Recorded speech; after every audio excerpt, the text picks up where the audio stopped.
Next Bible verse. Titusनि 3:9-11 गावज्लाय होग्रा मानसिखौ नोङो खननैसिम साबधान हो खोनासङाब्ला बेखौ एरगार बुंदोंनो पौला रमियोनि 16:17-18 बुंखाबाय सोर खौसेथिखौ गावज्लाय होयो नंखाय फोरोंग्राफ्रा दा बे नंखाय फोरोंग्राफ्रा जायफ्रा ख्रिस्टियानफोरखौहाय फोथायनायाव सौथु होयो बिसोरनि खौसेथिखौ गावज्लाय होयो बे मानसिखौहाय खेबनैसो वार्निं होना बुंदों जुदि मानियाब्ला बेखौहाय कंग्रेगेशननिफ्रायनो आउट खालामनानैहाय पौला बुंदोंनो नोङो मिथिगौ बे मानसिया गाज्रि आरो बिनि फाबानो गाज्रिखौ फोरमान होयो बाइबेला बुंदों दा नेक्स्टआवहाय तिमथि आरो तितुसखौ पौला बुंदों गिर्जानिफ्राय बेफोरबादि मानसिखौहाय एक्सपेल खालाम आरो दा जहना बुंसिगोन बिदिबा जहना बुंसिगोन न'आवबो बिसोरखौहाय वेलकाम दा खालामना बुंदों गोजोननायबो दा लाना बुंदों बिसोरजोंहाय बहा लिरनाय दङ गांनैनि जहन 10 पद आरो 11 पद खोनासंनाय गांनैनि जहन 10 पद आरो 11 पद बिनिखायनो सोरबाया नोंनियाव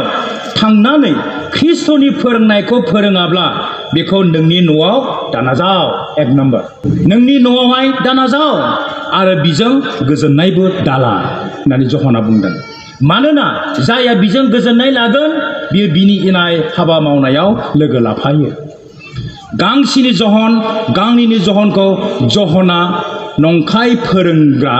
सेरेन्टुसखौहाय काउन्टार होनो लिरदों मानोना बियो जिसुआ जे मानसि महर लानानै बे संसाराव जोनोम जाफैदोंमोन बेखौ बे फोथायाखै सेरेन्टुसआ आरो बिनि फोरोंनाया बे जहन लिरहरनाय माखासे ख्रिस्टियानफोरनि गेजेरावबो मोनसे बारहावा बायदि नांफैबायमोन बेनिखायनो जहना वार्निं हरदों जाय मानसिफ्रा जिसु ख्रिस्टआ जे मानसि महर लानानै बे संसाराव सारि जाफैदों बेखौ फोथाया आरो बे डक्ट्रिनखौ फोरोङा बे मानसिखौ न'आवबो दानाजाव आरो बिजों गोजोननायखौबो दाला होननानै बुंदों दा बिनिफ्राय बे मोनथाम बाइबेल पदनिफ्राय तिमथि गांनैनि तिमथि तितुस आरो गांनैनि जहननिफ्राय जों मिथिनो मोनदों नंखाय फोरोंग्राफोरनिफ्राय जोङो गोजानाव थानांगौ बिसोरखौ जोङो जोंनि गिर्जायावबो वेलकाम खालामनो नाङा इनभाइट खालामनो नाङा जों जुदि मिथिखाबायब्ला जोंनि डक्ट्रिनजों बिसोरनि डक्ट्रिना मिलायाब्ला आरो न'आवबो बिसोरखौ जोङो आलासि बादि साननो नाङा आरो बिसोरजों जों गोजोननायबो लानो नाङा होननानै बाइबेल फोरोंदों गोख्रों फोरोंदों दा 3 नम्बराव जों फैनोसै जोङो गुबुनफोरखौबो जोंनि गिर्जाफोरखौ जोङो साबधान होनांगोन सांग्रांथि होनांगोन थिबाय 3 नम्बर 1 नम्बराव मा बुंदोंमोनलाय नंखाय फोरोंग्राफ्रा सोर बेखौ जों सिनायनानै लानांगौ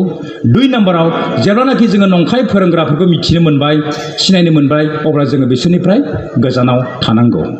दा 3 नम्बराव जाबाय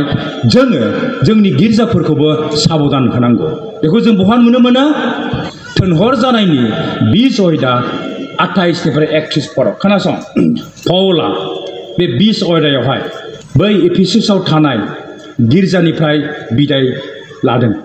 3 बोसोर थानायनि उनावहाय 3 बोसोर बिसोरजों थाबाय बिसोरनो इसोरनि बोसोनखौ फोरोंबाय आरो 3 बोसोरनि उनावहाय बियो जेरुसालेमाव थांसिगोन आरो जेब्लानाखि बिनि फेयारवेल प्रग्राम जादों बिदाय बेखौ होनायनि मोनसे हाबाफारि लादों गिर्जाया बे समाव बियो बे बाथ्राखौ बुंनानै बानजायदों एफिसासआव थानाय गिर्जानि दैदेनगिरिफोरखौ बियो साबधान होलांदों खोनासंदो आं फरायनि दे बर' रावजोंनो फरायगोन दिनै मा ट्रेन्सलेसन गैखाया खोनासं बिनिखायनो नोंसोरो गाव गावखौ आरो गोथार जिउनि नोंसोरनो गथायनाय फोथायग्राफोरखौ नेफ्लायदो होननानैहाय पौला एफिसासआव थानाय ख्रिस्टियान लिडार्सफोरखौ बुंदों बिनिखायनो नोंसोरो गाव गावखौ आरो गोथार जिउनि नोंसोरो गथायनाय फोथायग्राफोरखौ नेफ्लायदो गावनि बिसाज्लानि थैजों गावनि खालामनाय इसोरनि गिर्जाखौ गुम होननानै बुंदों पौला बुंदों बे गिर्जाखौहाय इसोरा गावनि बिसाज्ला प्रभु जिसु ख्रिस्टनि दाम गोसा थैजों बायदों होननानै बुंदों आरो बे गिर्जाखौहाय नोंसोरो गुमदो आरो जोथोन लादो मानोना खोनासंदो दाने 29 पदआव खोनासंदो मोजाङैहाय दे आं मिथिगौ आं थांनायनि उनाव गिथावथाव सिखावफ्रा नोंसोरनि गेजेराव फैगोन आरो बिसोरो फोथायग्राफोरखौ आद्रि खालामालाबा थानाय नङा गिथावथाव सिखाव होननानै बुंनो नंखाय फोरोंग्राफोरखौहाय पौला बिसोर मा खालामगोननो नोंसोरनि गेजेराव हाबफैगोन एबा फैगोन माने बिसोरो बायरानिफ्राय फैगोन जों बयबो बायरानिफ्राय बे न' सिङाव हाबफैदों थिग बेबायदिनो माखासे नंखाय फोरोंग्राफ्रा बायरानिफ्राय फैगोन आरो बिसोरो ख्रिस्टियानफोरखा नोंसोरनि गिर्जानि मेम्बार नङा जानो हागौ गुबुन गिर्जानि पास्टार जानो हागौ बिशप जानो हागौ सोरबाया एभान्जेलिस्टबो जानो हागौ नाथाय बिसोरो नंखाय फोरोंग्राब्ला साबधान जा होननानै पाउला बुंदों नोंसोरनियावहाय फैगोन आरो हाबफैगोन आरो बिसोरो नोंसोरनि बे फोथायसुलि ख्रिस्टियानफोरखौहाय लेथेर फेथेर खालामगोन होननानै बुंदों दा बेल' नङा 34 नायदो मा बुंबावदों खोनासंदो नै आरो नोंसोरनि हानजानिफ्रायनो बेबादि मानसिफोर जाखांगोन बिसोरो उल्टां फाल्टां बाथ्राफोर बुंनानै फोथायग्राफोरखौ गावसोरनि दोलोआव बोलांनो नाजागोन मोनसे ग्रुपआ बहानिफ्राय उजिगोन नोंसोरनि दोलोनिफ्रायनो नोंसोरनि गिर्जानि मेम्बार्सफोरनि गेजेरनिफ्रायनो माखासे नंखाय फोरोंग्राफ्रा उजिगोन ना बुंदों दा पौला बुंदों मोननै सोर्स अफ माने अरिजिन मोनसेया जाबाय बायरानिफ्राय फैगोन माखासे नोंसोरनि गिर्जानिफ्रायबो उजिखांगोन आरो बिसोर उल्टां फाल्टां डक्ट्रिन्सफोरखौ फोरोंनानै फोथायग्राफोरखौहाय गावसोरनि दोलोआव बोलांनो नाजागोन आरो जों बेखौ दिनै नुगासिनो दङ गोबांथार गिर्जाफ्रा बायदिसिना रोखोमनि नंखाय फोरोंनायनि थाखायहाय गावस्राजोब्बाय आरो गुबुन गुबुन रोखोमनि डिनोमिनेसनफोर ओंखारबोदों आरो माखासे डिनोमिनेसनफोरनि फोरोंनाया कमप्लिटलि आनबिब्लिकेल पौला एफेसासआव थानाय ख्रिस्टियान लिडार्सफोरखौहाय वार्निं होदों बेनिखायनो जों दिनै साबधान जानांगौ जोंनि गिर्जाफ्राव जोङो माबादि स्पिकार्सफोरखौ लिंहरो जोंनि कनफारेन्सफोरावहाय जोङो माबादि स्पिकार्सफोरखौ लिंहरो जों साबधान जानांगोन बिसोरो मा फोथायो मा फोथाया बिसोरनि डक्ट्रिना बाइबेलनि फोरोंनाय बादि नंगौना नङा बेखौ जोङो मिथिनांगोन नङाब्ला जोंनि गिर्जाफ्रा गावस्राजोबगोन जोंनि खौसेथिया सोखावजागोन जोंनि थार ख्रिस्ट' सिबियारिफ्राबो फोथायनायनिफ्राय उनफिननानैहाय नंखाय लामाजों आगान सुरलांगोन बेनिखायनो पौला बुंदों फोथायनायाव गोगोमै गसंथा स्टेन्ड फार्म इन योर फेथ 31 आं फरायनि बिनिखायनो साबधान जा आरो गोसोखां बोसोरथाम आं हर सान जिरायनाय गैयाजासे मोदैजों नोंसोरखौ फिर फोरोंबोदोंमोन पौला बुंदों गोसोखां 3 बोसोर आङो मेगननि मोदैजोंब्लाबो जिरायनाय गैयाजासे नोंसोरखौ फोरोंबोदों इसोरनि बोसोनखौहाय नाथाय आं नोंसोरनिफ्राय दिनै बिदाय लानानै थांसिगोन आरो आंनि एबसेन्सआवहाय नंखाय फोरोंग्राफ्रा फैगोन आरो नोंसोरनि गेजेरनिफ्राय बुजिगोन बेनिखायनो नोंसोर साबधान जा आरो सैथोखौ फोरों दिनै प्रेसबिटेरियान चार्च अफ इन्डियायावहाय गोबांथार इसोरनि हाबा मावग्राफोर दङ आरो नोंसोरनो बे माखासे ख्रिस्ट' सिबियारिफोर जे नाइफ माने ख्रिस्टियानफोरखौहाय इसोरा गथायनानै होबाय आरो नोंसोरा गेदेरथार बिबान दङ बिसोरखौ सैथोनि लामायाव दैदेननो थाखायहाय बिसोरो नंथारगौ इसोरनि बोसोनखौ फोरोंनानै फोथायनायाव गोग्गोम खालामनो थाखायहाय आं बेखौबो बुंनो सानदों लावखारफोर मेन्दाफोरखौ जोथोन ला जाहाथे मेन्दाफ्रा नोंसोरखौ जोथोन लानो हायो आरो मेन्दाफोर नोंसोरबो लावखारफोरखौ जोथोन ला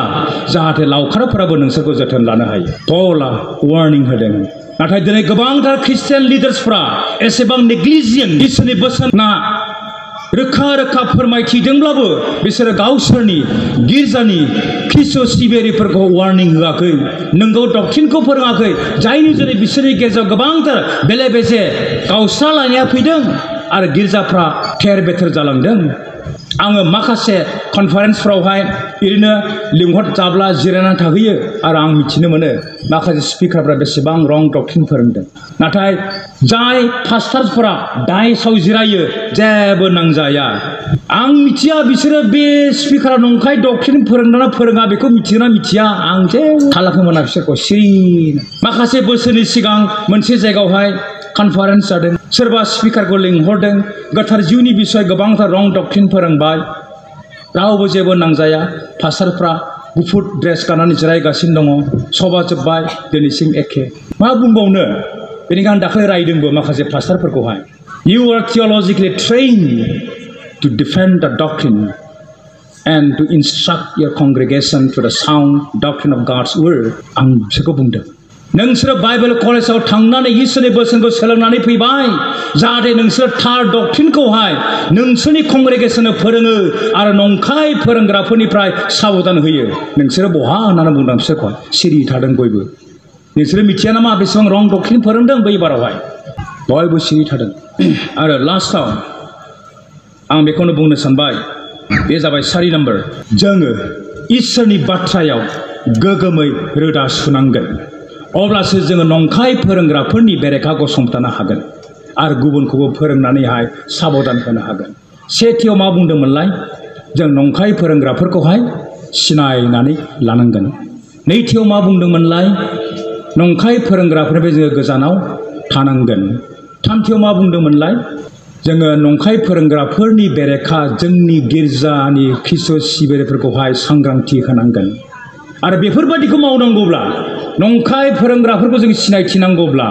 नंखाय फोरोंग्राफोरनिफ्राय जोङो गोजानाव थानांगौब्ला आरो जोंनि गिर्जाफोरखौ जोङो नंखाय फोरोंग्राफोरनि आरो बिसोरनि फोरोंनायनिफ्राय साबधान होनांगौब्ला जोङो गाव गावनो सिगां इसोरनि बाथ्राखौ रोदा सुनांगोन जों रोदा सुनांगोन नङाब्ला जों सोरखौ फोरोंनो बबेया सैथो बबेया असैथो जों बोरै मिथिनो मानोना इसोरनि बाथ्रायानो जोंनि मोनसे बिजाब बाख्रि जों मानो इसोरनि बाथ्रायावहाय रोदा सुनांगौ मानो जों ख्रिस्टियानफोरनि फोथायनाय जों ख्रिस्टियानफोरनि जिउ खांनाया इसोरनि बाथ्रानि फोरोंनाय बादि जानांगोन आरो इसोरनि बाथ्राया मोनसे लाइब्रेरि बादि मोनसे लाइब्रेरियाव थांब्ला नोङो गोबां टपिक्सफोराव लिरजानाय बिजाबफोरखौ नोङो मोननो हायो जे बिषयखौ नोङो मिथिनो लुबैदों लाइब्रेरियाव थां आरोबाव बे बिषयाव लिरजानाय बिजाबखौ नोङो फराय अब्ला नों मिथिनो मोनगोन थिग बेबादिनो इसोरनि बाथ्रायाबो जों ख्रिस्टियानफोरनि थाखाय मोनसे कनस्टिटिउसन आयेन बिजाब आरो बिजाब बाख्रि